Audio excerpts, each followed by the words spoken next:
A plan without action is just a dream. You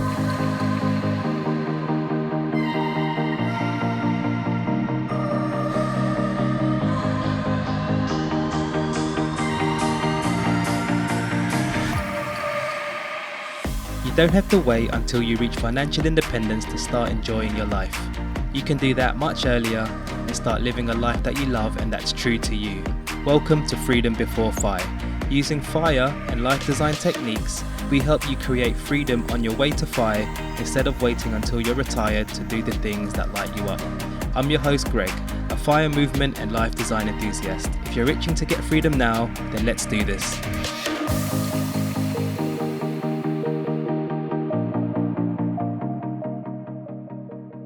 Hello my friend, and welcome back to the show. Hopefully you're all settled into the new year and excited about what this year will bring. Forget about all the money you splurged in the festive season and all the cakes and pies that you munched. It's all good. Let's get that new year bounce in our steps. Alright, so in the last few solo episodes, I touched on how to set your goals and then how to actually execute them once they're written down. So on this episode, I wanted to highlight a few watch-outs or traps that might hinder you from achieving your goals. So when they do arise, which they might do sneakily, you're fully conscious and aware of them. Then you can just dodge them and just get on with it. Okay, so I'll be outlining 4 typical reasons why people don't achieve their goals and then at the end, some ways to overcome them.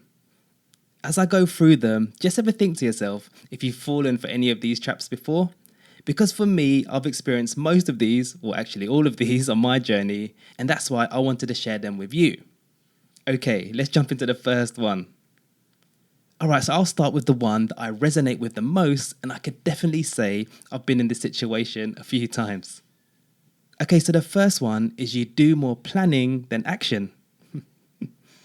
So as it says on the tin, this is when you've got a goal and it's usually quite a big one, like maybe starting a business, changing career, starting a creative venture and things like that.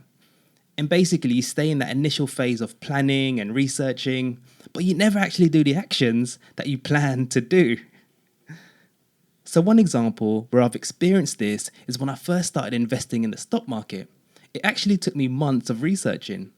And even when I thought I've done enough research, it still took me a while to pull the trigger and invest. You see, the thing about being in this perpetual planning phase, in a way, it's actually a good thing because at least you're, doing something towards your goal. But I think the danger here is subconsciously it might feel good because you might feel you're being productive, but the longer you stay in this phase, you're not actually getting much closer to your goal. It reminds me when I went canyoneering, which is basically jumping off waterfall cliffs into a flowing river. And it's actually a little bit dangerous. And the jump can be anything from like 2 meters to like 10 to 12 meters high. So the trick here is to jump as soon as you get to the cliff edge. So basically don't think, just jump. Because when we pause and think, our internal defenses start kicking in and we might just get stuck up there. You know, the old wobbly legs thing when you're standing on a cliff edge. Anyway, I think in some ways that's how we need to think about our goals. Being stuck in that planning phase is essentially standing on that cliff, to use that analogy, and not jumping. We always think it's better to be in that safe zone because we might fear getting the jump wrong or landing awkwardly, but once we get our footing, we do have to jump. And once we do jump, we always say how amazing the jump was, how awesome it was. You see, the planning phase is a little bit like the problem of perfectionism. In perfectionism, you want to make sure you've dotted all your I's, crossed all your T's, because we fear we'll make a wrong step. But we all know we can't plan for every eventuality or every angle. We need to make steps forward, which we learn from. Then those learnings show us the correct direction as we progress. Okay, so barrier number 2 is that we don't actually start. Or we do get started, but we just don't continue. Maybe we lose motivation, we then lose all momentum, and then that goal just stays dormant in our notepads. Now, there can be a few reasons for this, like maybe the goal was too big, or we might have too many goals on the list. But I think the number one reason for this is procrastination. In Steven Pressfield's book called The War of Art, he calls it the resistance. And it's this resistance that keeps us from doing what we have to do to achieve our most important goals. So he mainly uses the analogy of doing creative work like writing, and he says, it's not the writing part that's hard. What's hard is sitting down to write. What keeps us from sitting down is resistance. End of quote. So this resistance can come about in the form of self-doubt, fear, anxiety, or just simply distractions. For me, when I was younger, I'd worry about big goals not working out, or what others might say if I failed at it or something. For others, it might be distractions like wanting to always be comfortable. And those are things like binge watching Netflix, playing computer games, watching random reels all the time, and just getting those little dopamine hits here and there. Because we all know those things are way easier to do. That's why there's millions of fans of professional sports around the world, like in football, basketball, tennis. But then only a handful of athletes performing by comparison. It's easier to watch and be entertained than to be the ones on the big stage performing. The thing is, we all know what we need to do to achieve our goals. It's not like rocket science. Like, we know we have to do more reps in exercising, or we know we have to eat less sugars, or we know we got to sit down to write, or whatever it is. We all know what to do, which is basically to get uncomfortable. But resistance or procrastination kicks in and holds us back. So the key here is to be that athlete in air quotes. And what do athletes do?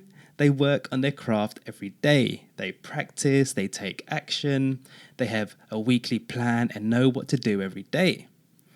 Basically, they have a process. And of course, they might have that cheeky Netflix session here and there, but that's probably very seldom and definitely not every day. So we need to make the hard choice of doing the action that will get us to our goals. So I'll talk about this in episode 26, about how making small hard choices leads to an easy life. And you could go listen to that after this if you want.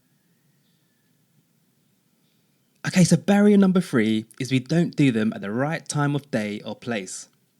So this one's more of a physical barrier than a mental mindset one. So you might have created a good weekly schedule, you're really motivated and up for it. But when the time comes to actually do the action, you physically don't have enough energy to do it. So this might be because you're not doing them at the right times that suit your body or in the right environment. So I'll just give you an example. So for me, there's some activities that I prefer doing at certain times of the day. Like I prefer exercising in the mornings, while some people might prefer doing that in the evenings instead. Another one is I prefer doing focused or creative work in the mornings, while some people prefer doing focus work late at night. Or it could be that you're not in the right environment for those goal actions. So as an example, some people prefer working at home at their own desk, while some people prefer working in a coffee shop or a co-working place because they like the buzz of a coffee shop in the background. I actually like a bit of both just to mix things up. So when you're writing down your actions for your goals, ask yourself while you're doing your weekly plan, what are the best times of the day to do these activities for me? Then ask yourself, what is the best environment for me to do this activity? So it's the when and the where. Okay, so let's jump to the 4th and last one, which is we don't care enough about the goal. Now, this one might seem a little bit bleak, but maybe deep down, that specific goal you're aiming for really isn't that important to you, or you don't really want it. But for some reason, we write it down. So some reasons for this might be, maybe people feel that others will think they're more successful if they achieve it, or they're actually other people's version of success. Like, I'll give you an example. Maybe one of your goals is to get promoted to like a managerial role because there might be a perceived level of prestige or there's more money in it. But deep down, you don't really want it. And you stop and look around at work at your bosses and you don't really want to be in their shoes in the future. Anyway, whatever it is, it's good for us to be aware of this and nip it in the bud early and just change or delete that goal. That's why when I advise people to write down their goals, I always ask them to write down their why behind it, because it's so important. Alright, so those are 4 typical reasons people fail to achieve their goals, and here's a quick recap. Number 1 is you do more planning than action. Number 2 is we don't actually start, or we do start but we don't continue. Number 3 is we don't do them at the right time of the day or place. Number 4 is we don't care enough about the goal. Okay, so those are the traps or watch outs. Now let's look at 7 quick ways we can overcome them.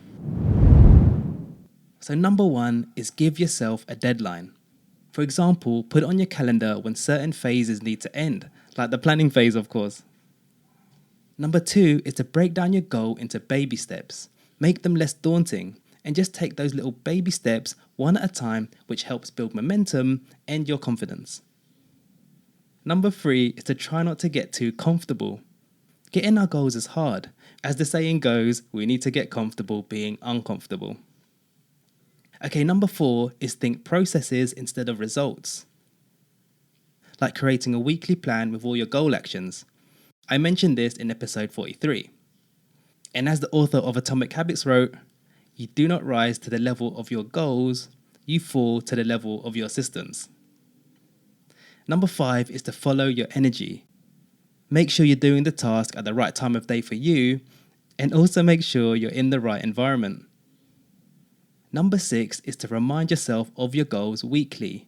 Review them every week, like maybe every Saturday or Sunday, to keep track of them and to make changes as you need. And number 7 is don't have too many goals. Reduce your goals if they look too overwhelming to you. Okay, so before I wrap up, I want to leave you with 2 things to remember. A plan without action is just a dream. And secondly, imperfect action is better than perfect inaction. Thank you for spending your time with us today. If you need more help, you can check out our free guides and services on our website, freedombeforefire.com. If you have a burning question or just want to chat, don't hesitate to drop me an email at greg@freedombeforefire.com. If you found the show useful and want to be notified of future episodes, you can click follow on Spotify, Apple, or the app you're currently using right now. If you think the episode will help a friend or a colleague, feel free to share it with them. And lastly, if you learned just one good thing that will help you in your journey and you want to help us out, please do leave a 5-star rating on your podcast player app. That would help us out loads.